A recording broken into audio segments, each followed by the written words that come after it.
क्या आप जानते हैं कि 27 रजब की बरकत वाली रात अल्लाह ने अपने प्यारे नबी को मेराज का अनमोल तोहफा दिया। उस समय नबी उम्मे हानी के घर आराम कर रहे थे कि अचानक जिब्राइल आए और नबी को जगाया।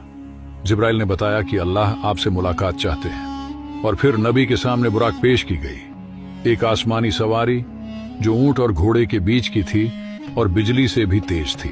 बुराक पर सवार होकर नबी मक्का से मस्जिद अक्सा पहुंचे, जहां सभी नबियों की मौजूदगी में नबी ने इमामत की। इसके बाद जब नबी आगे बढ़े तो एक मुकद्दस पत्थर भी उनके साथ उड़ने लगा, लेकिन जिब्राइल के इशारे से वह पत्थर वहीं रुक गया, जो आज भी हवा में मौजूद बताया जाता है। इसके बाद नबी सल्लल्लाहु अलैहि वसल्लम 7 आसमानों से गुजरे।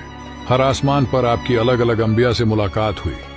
पहले आसमान पर हजरत आदम अलैहिस्सलाम से, दूसरे आसमान पर हजरत यहिया और हजरत ईसा अलैहिस्सलाम से, तीसरे आसमान पर हजरत यूसुफ अलैहिस्सलाम से, चौथे आसमान पर हजरत इदरीस अलैहिस्सलाम से, पांचवें आसमान पर हजरत हारून अलैहिस्सलाम से, छठे आसमान पर हजरत मूसा अलैहिस्सलाम से और 7वें आसमान पर हजरत इब्राहिम अलैहिस्सलाम से मुलाकात हुई। हर आसमान पर नबी सल्लल्लाहु अलैहि वसल्लम को हिदायत, इल्म और अल्लाह की तरफ से खास तालीम दी गई। आखिर में नबी सल्लल्लाहु अलैहि वसल्लम सिदरतुल मुंतहा तक पहुंचे, जहां हजरत जिब्रील अलैहिस्सलाम आगे नहीं जा सके। यहां से नबी सल्लल्लाहु अलैहि वसल्लम ने जन्नत और दोजख का मुशाहिदा किया और अल्लाह की अजमत को करीब से महसूस किया।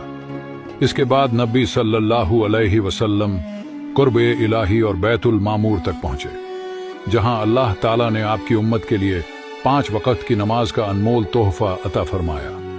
फिर नबी सल्लल्लाहु अलैहि वसल्लम वापस मक्का मुकर्रमा तशरीफ ले आए और यह पूरा सफर रात के बहुत ही छोटे से हिस्से में मुकम्मल हो गया।